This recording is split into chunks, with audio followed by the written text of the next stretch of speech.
Protests and riots have been making the headlines after a white police officer was captured on video with his knee on the neck of a black man, George Floyd. Now calls for body cameras and defunding of police are being heard. To talk more about this is Brian Lilley from the Toronto Sun. Brian, welcome back to our show. It's so great to have you on again today. Oh, my pleasure. Thank you for having me. Now, Brian, how does one defund the police while demanding that they wear body cameras? Sometimes, that's definitely something that costs a lot of money, right? And those are two sort of competing demands being made in Canada from anti-racism protesters across the country, but they don't seem to go together. And they really don't go together. And I've been, listening to the questions put to the Prime Minister, to various premiers, and the idea, depends on who you're talking to, Jeanette. I mean, we've got a couple of different streams of thought. There are some that want a full defunding of the police. Then there are others that are a bit more nuanced, and they say, look, police spend a bunch of time responding to mental health calls. And so why don't we take the money that we would spend on that and put it in mental health programs? That's an interesting debate to have, and I think police would be interested in talking about, okay, could we redeploy our resources differently? But the idea that we would completely defund police, that's a non-starter, I think, for most voters across the country, regardless of race or ethnicity. When it comes to how do we deploy resources, that's one that, as I said, even police are willing to have. But you can't defund police and demand that they have body cameras. Now, Prime Minister Justin Trudeau called for body cameras for the RCMP earlier this week. Shortly after that, shockingly, RCMP Commissioner Brenda Lucki said, yes, some RCMP officers are going to start wearing them. Now, note, she said some. This is an incredibly expensive proposition. To buy the technology, to train people how to wear it properly, to have the ability to record and store. I mean, you work in a television station, you know how much is required to record and store your show every day. And now imagine that for hundreds, if not thousands of police officers within a given department.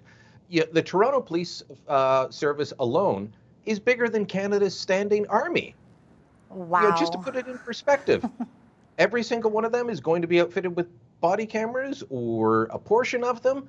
That's just one department. So it's an incredibly expensive proposition that politicians haven't been willing to put forward.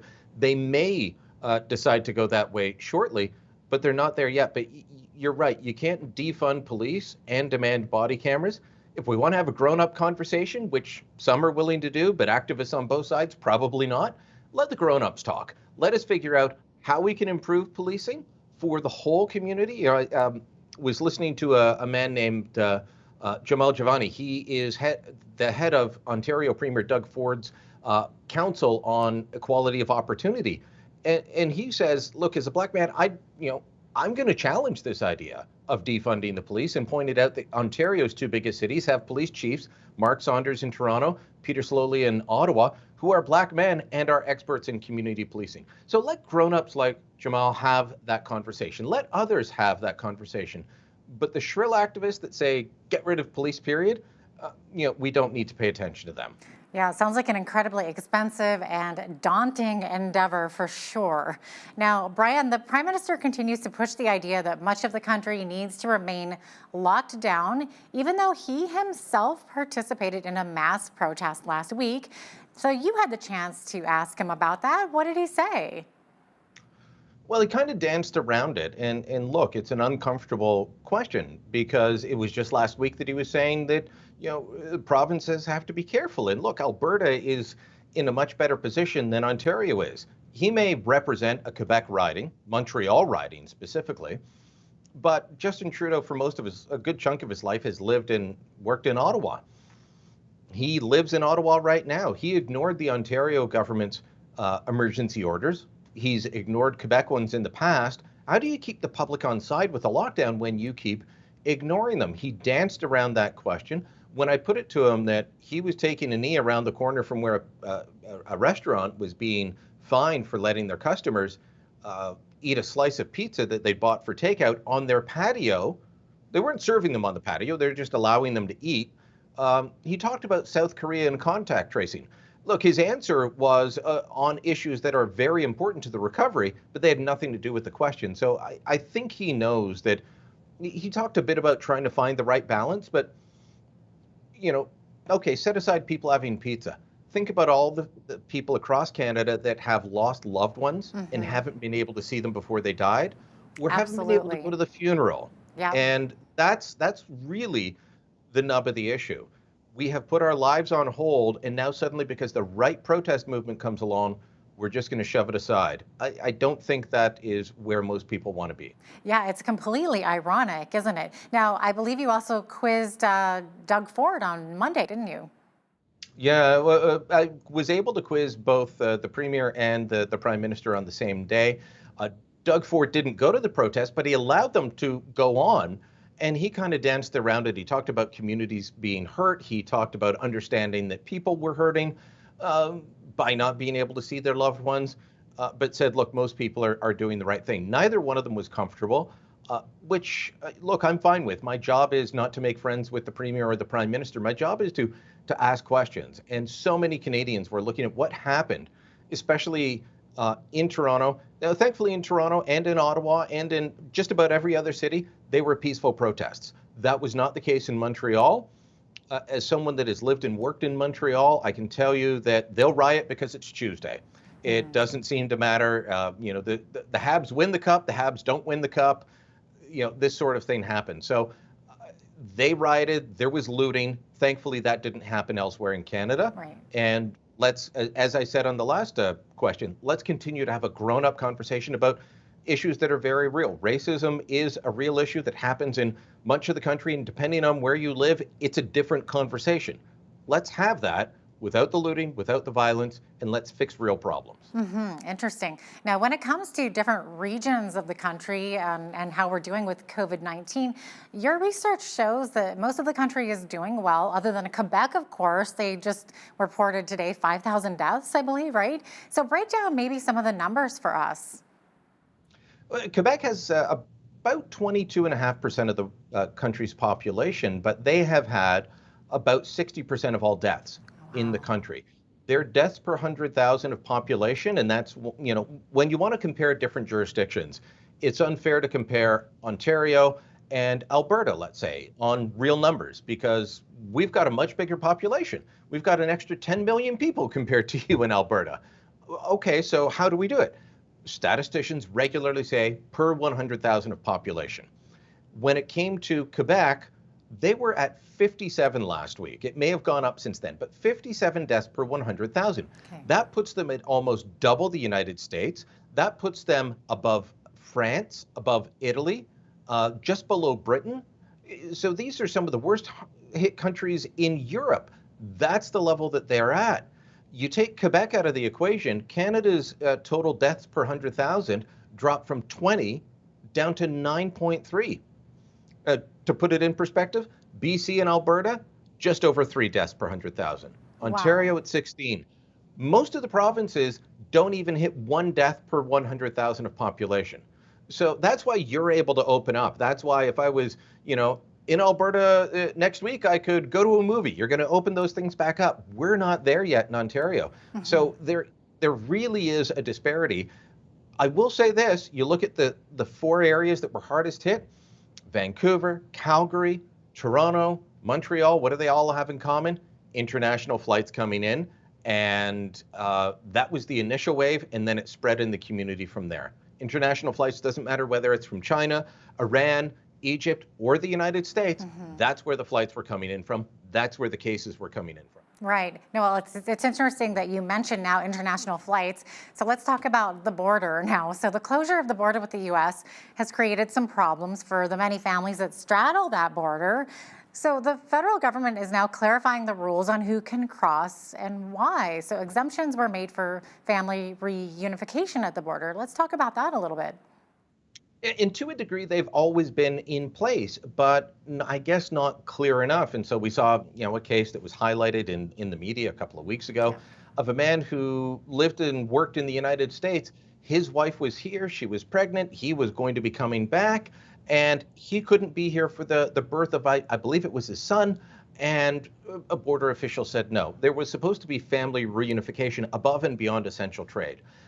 The government has stepped forward and said, okay, we're going to clarify rules on this. We're going to make it cleaner. And I don't think that is necessarily a bad thing. Now, anyone that does come on will have to quarantine for 14 days. That's the sort of border measure, Jeanette, that we should have been doing from the beginning, from the end of January, when I attended the first news conference with medical officials here in Toronto saying, oh, we got our first case of COVID. We should have been looking at quarantine measures from people coming in from hotspots from that date. We didn't until late February. We didn't deal with border measures until March. And we've been a bit ham-fisted. If there's two areas that I would say that we've fallen down, one is with the federal government, and that's dealing with the border. And the second is in Ontario and Quebec, where they did not handle long-term care properly. And that's where the majority of deaths have been. Interesting. Now, Brian, the government shrugged off the idea that they needed to worry about fraudsters on the Canadian Emergency Response Benefit. And when you were raising questions about this, the federal government says that they'll take steps to block those who are trying to game the system. That's what they're saying now. Mm-hmm. And it was weeks ago that one of my colleagues got a hold of a memo that said civil servants were ringing the alarm bell and saying, hey, look, as many as 200,000 people could be getting this when they're not allowed to have it. Civil servants who are trained in handling issues like EI say, you know what, we want to deal with this. And the government said, no, turn a blind eye, just give this to everyone. They did that. And when you're talking 200,000 people getting this that shouldn't, Jeanette, we're talking $400 million a month. Mm-hmm. So that's a lot of money. Now they're starting to say that they will crack down. And if you were getting this, you know, not because you thought you were eligible for it and you really weren't, but if you knew you were frauding the system, they're coming after you. They need help from the opposition parties to get that. They dismissed the Conservatives before. Now they're going to need the help of the Conservatives because the NDP has said, we don't want to go after anyone that got this money when they shouldn't have. You're wrong. Now, Brian, the COVID-19 pandemic has weakened the Canadian economy, and now we're hearing from experts who worry that China will use the economic pain to buy up struggling Canadian companies. Why should we be worried? This is a worry because we're not talking about private sector companies in China coming in and saying, hey, we'd like to partner with you. We've got a lot of money. We'll invest in Canada. What we're talking about are either sovereign wealth funds from China, which is not a democratic state, which has a lot of security implications involved in dealing with them, coming in and buying up strategic industries, natural resources. You know, going back several years, back to the Harper government years, they had to deal with the thorny issue of whether to allow a Chinese company called CNOOC to come in and buy an Alberta oil company. Now, this was very controversial at the time. There was pressure from all sides. There were people in Canada for the merger. There were people in Canada against the merger. And the Harper government said, okay, we're going to allow this one, but going forward, because by the time they got involved, everything was pretty much completed. So they said, going forward, if you're basically a state enterprise coming in to buy, there are going to be reviews. This isn't the old-fashioned protectionist, we don't want Americans or Brits or Kiwis coming in and buying up Canadian companies. We want and crave and need foreign direct investment. But there are strings attached when a state enterprise comes in and buys things up. China has massive amounts of money, and because these are companies backed by their government, much like our government can print money to pay for the CERB or wage subsidies or anything else, China can do the same and then buy companies that are in distress due to the pandemic, who may not be in distress in 6 months. They can buy them up for pennies on the dollar. And so we're being warned by experts this is a problem. This has been raised by the Conservatives in the past. So far, the Liberal government has been reluctant to do it. In fact, they shut down an attempt by a committee to study it. But thankfully, the MPs continue to press on this and more voices are being heard. And I think that the MPs will be studying it now, and they're going to go forward and hopefully come up with recommendations that say this is a problem that we need to deal with. And look, as long as we're talking about countries that are not democratic, that are security concerns, it could be China, it could be Saudi Arabia, I'd still have qualms if it was Norway's sovereign wealth fund coming in to buy up our companies wholesale. We've got to be careful when it's another government buying up our products. Interesting. Now, Brian, earlier this year, the Liberals suggested regulating what can be posted online. So essentially censorship, right? So they quickly walked away from that idea after a public backlash, but now they're suggesting it again, citing that the pandemic as the reason that we need to regulate internet content. Can you explain that? Yeah, back in January, it was a panel that was appointed by the Trudeau cabinet, and they said, "Go forth and study the world of online. Go forth and study the future of broadcasting." And they came back and they had a whole bunch of recommendations. And the way that Justin Trudeau's heritage minister, Stephen Guilbeault, read into them was, "Well, we need to license news outlets online." Well, I work for the Toronto Sun. We don't need a license to print in a newspaper. We don't need a license to publish online.